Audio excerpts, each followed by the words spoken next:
do anything? Do you cook him dinner at least? No, we don't do any of that. We don't even really do that for our anniversary. We don't buy each other gifts. I know it's kind of stupid because it's your money.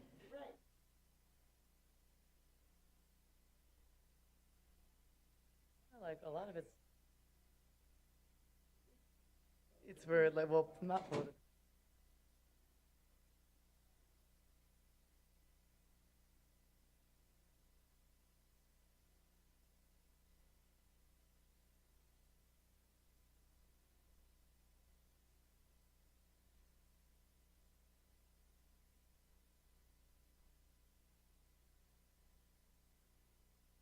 Okay.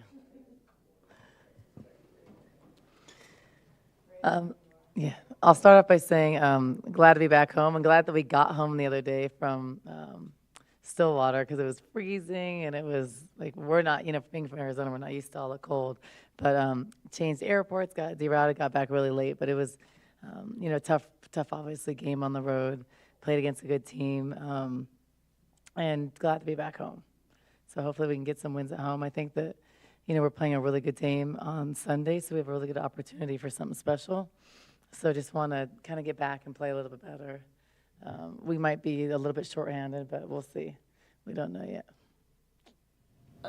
So talking about that, looking at the schedule, this is a tough one. Then you got 4 coming up that, might be winnable games, and then the tournament. When you started out losing to like NAU and GCU, did you think you had a shot at 20 wins? At that time, no. Just because that was kind of uncharted territory. Because we had before, I think, a couple of years ago, we weren't losing to mid-major teams. But honestly, GCU and NAU are really good teams, and I think that people see that now. I think back when we played them, it was like, oh, that's a really, really bad loss. But they're better than us right now, and they're better than most people. They're winning all their games. So I think those weren't bad losses if you look at the rankings and stuff like that, and they're better than we are right now. But yes, I would not have thought 20 wins are a possibility. There was times in the season, like when we played against West Virginia, and the way we played, I was like, oh, we have potential to kind of get hot at the right time. But I think with a young team being consistent and figuring that out, it's been really hard. So didn't like the way we performed against Oklahoma State. But, it's not an excuse, but without 2 of our best players. So it's just we don't have the personnel when we're shorthanded like that to really step up and win games, and we haven't proven that yet. So I'm hoping we can do that, but it's been hard. Speaking about that schedule, I mean, it didn't look great when it came out. It turned out to be around 44, 45 as far as the net goes. So, I mean, was that what you were shooting for, hoping for around that area when you made it? I was, because, when I made the schedule a couple of years ago for last year, we were a much more loaded team. So obviously hindsight's 2020, but as it progressed and all the changes, we then weren't prepared to play that type of schedule. But like looking back, that's what got us in the tournament. So I think looking back, there was blessings with it, and it helped our freshmen, our now sophomores. But it was just too hard with the Pac-12 because the Pac-12 was so hard. It was just like lessons upon lessons on lessons. So I was very, very intentional about having a very different schedule now because I knew we're young, and I knew strategically we were going to be young because I wasn't adding a whole bunch of transfers and fifth years, and I knew that wasn't going to be the formula for success. So yes, it's where I want it to be. Now, I thought we'd be a little bit more ahead of where we are. So I thought we would have won more games, honestly, with that schedule. So I probably would have done it the same way, maybe mixed in maybe a little bit harder because I think it would have been probably similar results. But I anticipated, you always want to win 11 out of 13 preseason games.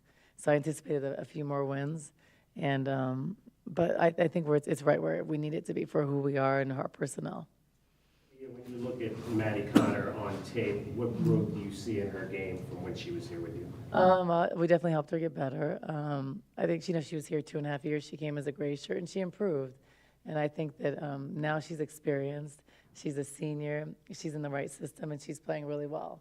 But I think just a player like her would have played a lot for us now. When she left here, she played like 15 minutes a game, and I think that's good for a team that was a top 15 team. I think we were probably even better than that. And she was young. So I think if you look at Annegret, you look at her, they're players, if they stuck a place somewhere, they get better every year, and I think you get more playing time and you grow with the program. So she's shooting the ball, the same stuff she's always done. She's a shooter, and she's playing really well. So I'm proud of her. I think that people think you always want to see players go and do bad. You don't. Like, they're kids at the end of the day, and if some place isn't right the first time and they go somewhere else and it's right and they play good, I think that's a great thing. I think it's, you want people to do well. So I'm happy for her. I think she's playing really well in the right system for her. Still have 48 hours, but do you anticipate you'll have Jada Sunday? Yeah, we will. And we should have Maylene. I just don't know yet because it's day by day. But it's good we had a couple of days. It's good it wasn't that Pac-12 turnaround with the one day in between. But I more of a chance to not have Maylene than have her. But, yeah, we'll have Jada. I know last night you talked about her being seen by another doctor last night. What came out of that? Yeah, I'm not sure yet because I haven't been briefed about it. I'm supposed to in like an hour. So I think everything went well. I think it's just to get second opinions just because it's just a unique area. It wasn't like going to change any course of action or change any treatment. It's just, I think it's just to get an opinion of a specialist that maybe he's seen more cases like this where there is pain management. So it wasn't like looking for a different answer really, but just maybe looking for maybe some, I've had this case before, because this usually isn't an area that has so much, is so symptomatic. I think that's why. So, and we want her, I think the main thing is that we care about her health, or we're doing these things, so like we want to find a solution. I think it's hard when you don't have a solution. If something hurts, you're like, oh, why is it hurting? And you're like, I don't know. And then I think just figuring that out is good. So we're doing everything to do that. And I think, she knows that, and her family knows that, and it's been good. So she's being cared for really well. Bart's doing a good job. She had pain last year. Was it the same thing? I think or similar foot situations. And I think some of that's like anatomy, like, I have like some protruding bones, different places. I think some of it's anatomy, but you always want to figure out, you never want an athlete, you don't ever want to not have a solution. So I think, you just want to find a way to fix that, like orthotics, so you try all these different things. So just hoping that we'll find something, because it's hard as an athlete, like if something's always hurting and you can't be 100%, no one knows that, no one outside would know that, but you kind of know if you can't push off the way you normally do. And Ari kind of went through that with that stress reactions. Like, people don't know that you're a step slower, but you are. And I think mentally as an athlete, that's hard. And playing through that for a long time. And surgery is not always the option, so you got to figure out, then do you get muscles strong around it? Like, you have to have different solutions. So I think we're trying to find that. And it seems like, it's February. This is a time where everybody sort of hits the wall. It's been a long season. When you look at players like, like Brea was so consistent for so long, and then she's had a couple of rough games where she's fouled out and not really done what she was doing previously. I mean, that's got to be hitting the wall. And, Yeah. and how do you help her get through that and get that second wind? Yeah, so this time of year, the players, most of them, they hit the wall mentally and physically. And I think you go through those times of, especially when you get to the second round of playing people. So this is a new conference. Everybody's just getting familiar with each other. And we, in the Pac-12, we knew each other. We knew Utah, UCLA, Stanford. You know them from years of playing, styles. So this is all new. So I think you hit a wall for a couple of different reasons. And one of the reasons is people know your strengths and they take them away. So then you have to have counters, and you have to be able to combat that. And then the other thing is just the mental fatigue, especially when you're a team with not a lot of depth. You're tired this time of year. So as a coach, you got to manage that, not practice a lot, and figure out ways to kind of mentally go through things or through film versus like pounding on your body. And we're young. So even though they're sophomores, you're going to go through these peaks and valleys. And she has, I think. Some of it's been frustration. And some of it, but it's so much better than it was last year. So for her to only foul like 5 or have foul trouble like maybe 5 games, last year was every game. So she's growing. And I think just now the next level of growth for her is to not make the frustration fouls or not take the chance on something when you already have a quick foul. So that's all learning, and that's just the progression that we need to see. And she's not totally there yet, but she's not going to be. It's going to take her till she's a senior to do that. And that's why we always talk about experience. because like Isis and other players, when you've done it 5, 6 years, you know that because you've already been through that, and you're able to cope through those things a little bit better. And I think Brea gets frustrated because she's very hard on herself. So I think she'll get down, and then that's when the fouls come and the missing shots. But what I've seen in her, the growth I've seen, is that she's been able to get it back. Like we saw a couple games, she started off cold. She came back. It was a couple games, I don't remember which game it was, and she played really well. In the past, she would have been like checked out the whole game. So the growth is there, and she is getting better, but we need her to be good. And also, you think about it, her role is very different. There is a lot more pressure. There's a lot more pressure to perform. The team really relies on you. So those are also stressful things. So you're navigating through that too. Like the team needs you to score. The team gives the ball to you. As a player, that's more weight on your shoulders, but that's a privilege. So to be in that situation is a privilege. She wasn't in that situation last year because we had Ismary, we had Helena, we had other people that kind of carried that.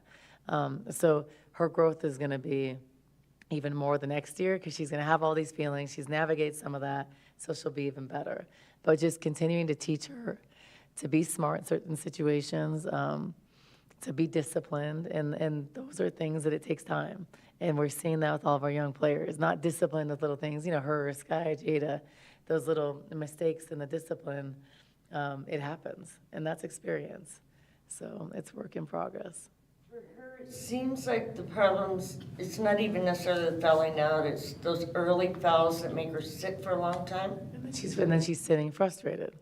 So then you come in, then you're upset, and I think in her case, to her defense, sometimes that second foul is a bogus foul. Like I have to say, okay, that's you know what. But I think that's hard too, because once you have a certain, they're looking for that. If you've had one, they're looking for it. So sometimes I think she's unfairly gotten some tough ones, or it's twofold. She goes to screen, well, it takes two. So then the guards don't wait. And then her foul, maybe it would be charged to her, but it's the guard's fault. And then that's frustrating. I think you're like, dude, I stood still, you didn't wait. And I think that those emotions sometimes carry over on the bench, and she's mad. And then it's hard to come back in and regroup because you're frustrated, then you have to sit. If you have 2 fouls in the first quarter, you have to sit. You have to sit for a while, you do. And sometimes I've let her play through that a little bit more, or I've put her back in, but because she's grown more and I trust her more now. But it's a long game, we need her. So I think it's just working through those things. But she's growing because she has to navigate those things. She has to handle more pressure. She has to show up when we count on her. And those are all hard things. But we always say pressure is a privilege. And not everybody has that, and everybody will get that. She has that. And she's in a great situation to be one of the focal points of our team. And I think it's a great honor for her. So she's going to embrace it and keep on getting better, and she will. What's the challenge in dealing with a skilled veteran point guard like Haley Van Lith, and do you think your ladies are up for that challenge? Yeah, I think we're up for the challenge. I think as Jada and Paulina, they're not afraid of anybody. I think that the challenges are, she's very experienced, a lot more experienced by far than we are, and she's won at a lot of different levels. She's a prolific scorer, and she can score in different ways, and she has a lot of scorers around her, so you have to play a lot of one-on-one. So we're going to have to step up and play some good defense. I think on the flip side, we're going to have to put pressure on their guards to defend us, because I don't think defensively that's their strength. I think as a team it is, but I think one-on-one it isn't. So if we want a chance, we have to be able to be aggressive and play good on offense. I think their style is very hard because it's congest the paint, and then they have Sedona inside, so it's really hard to get to the paint. So I think that we're going to have to defend well one-on-one, and we're going to have to go in transition, and we're going to have to play really well to beat them. I mean, they're a much more loaded team than we are. They're much more experienced. I think they have all transfers. I don't know how many transfers they have, like 7 or 8. So when you have a team of 7, 8 veteran transfers, you're going to be good. So I think that we're young and we have to step up, and I think that's what's the fun things about this time of year. It's like we have no pressure, nothing to lose. They're supposed to come in here and win. And we're at home. We play well at home traditionally, so we need to step up and play. And I think that we need to also, whether someone's out, whether someone isn't, this is when people have to step up, and you gotta produce, and then you have to peak at the right time, and we need to find that switch and figure out a way to get some momentum going into the last 5 games. And that's on us, and that's on the team, and that's on me to find a way to try to do that. But we need to do that, and it's time to do that. Is there anyone that you've played recently that is sort of similar to, maybe not the style that they do, because you said they pack the paint, but some of the individual players, like, that maybe they can draw on that? Well, I think every team in the Big 12 had a big inside that's pretty good, pretty much. All the top teams, like Kansas, because we played them when Lee was still in. Iowa State, a great big. Everybody has had some good bigs. I think that most teams have played more of a pack line defense besides like Baylor. I think most of them have been pretty contained. I think, I'm trying to think who else gives us a lot more pressure. But pretty much the same style. No one's out been like pressing full court a little bit like West Virginia does. But besides them, no one really has. So I think that they have all had bigs, and they've all had some pretty good guards. I think the top teams have a really good point guard and really good center. And I think that the team, TCU, has a really good big inside. Sedona's good. And she's also, I think she's like a sixth year. She's very experienced. They have a really good point guard, and they have shooters around. So I think that you got to guard them, and they can put up a lot of points. So we have to be able to slow them down, and we have to be able to pressure, or else it's going to be hard to beat them, because one-on-one, we're not going to beat them. So I think that just playing well and getting back on track, I think, because this is going to be the toughest team we play for a while. But then anything can happen this time of year. So I just want us to get back to doing the little things, being disciplined in the little things, being solid, so we can get better and we can have momentum going into the tournament. What kind of things are you working on, I guess, today and tomorrow? Long list. I think, one of the things we're going to work on today is just like some of our rotations, and we're a step behind on a lot of things. And some of that's because of our athleticism, but it's the reaction and the anticipation. I think as a player, you have to learn about, like, you're playing something, but you're anticipating what's next. It's just like if you're on the weak side and you're in help. If I'm turned this way and, like, you're guarding over there, you can cheat over a little bit, right? On the line of the ball. You can cheat over because I'm not looking there. And then it's just like basketball, and that's what we're teaching. So then when I'm going back and then you become more of the strong side, you're obviously moving over. So we don't understand some of that yet, or understand that in game situations. And I think teaching the little things, or, like if you're switching at the level of the screen, I think those details are very important. And they're the difference of winning and losing, because if you're making those mistakes 10 times, that is points in the game. So I think just the understanding of that, just moving the ball a little bit better, like screening angles, just all the little things that when we play well, we do well. So I don't know what makes such a difference, because the preparation's the same. Like, we either show up and I think things go well, like we started the game well against Oklahoma State, and then a couple bad things happen, and it's just like a young team, you kind of implode. And I think that figuring out how, when the things are hard, how you stick back together, and what do you rely on to help you do that. And I think it hurts us when Jada's out, because she's that connector, she's that voice. But if that's a circumstance, who else is going to step up? Who is going to take that? And we have to get that, and we don't really have that. And that's why the leadership is so important, and the vets are really important, because I think you get that. And Isis is trying hard. She's really trying hard, but she's doing the best she can for us and playing a lot of minutes. One thing we saw at Oklahoma State, since you were, shorthanded, some people that got some time, and even those who have played, like Montea was more aggressive. Mm-hmm. She maybe didn't have a good percentage, but she got fouled. Yes.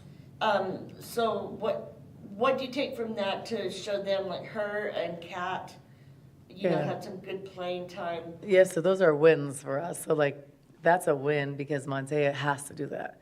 And by her doing it, she'll get the confidence to do that. We have to have that. Katarina gave really good minutes. I think that sometimes we're really flat. So Katarina had the pulse, and she gave us something. She's trying to crack. It's not perfect. She made mistakes, but she's also a freshman. So I think that learning curve is good. So now she can earn more minutes. But I think that more people have to be able to do that in times of need. Like if Sky's not playing that well, someone else has to step up and be able to do it, and it's not easy. It's not easy when you're not, Katarina hadn't played in a lot of games. So for her to come in and have the mental capacity to stick with it and still do well, I think I'm proud of her. Because I think some people, you just don't have the confidence at that time. But I thought she did a really good job. Maylene being out, it'll really hurt us. Because she's a freshman, but she's so solid and consistent, and you know what you're getting with her. And usually freshmen, it may not be like all the time offense, but she's always doing something to help us win. So I think, that's but then Pauline is playing good right now too. So just got to get Sky going, Jada, and got to get Brea to stay on the floor. And Brea staying on the floor on Sunday is essential for us to win. So she's got to be able to stay on the floor. So. Great, thank you. Okay, cool, thanks you guys.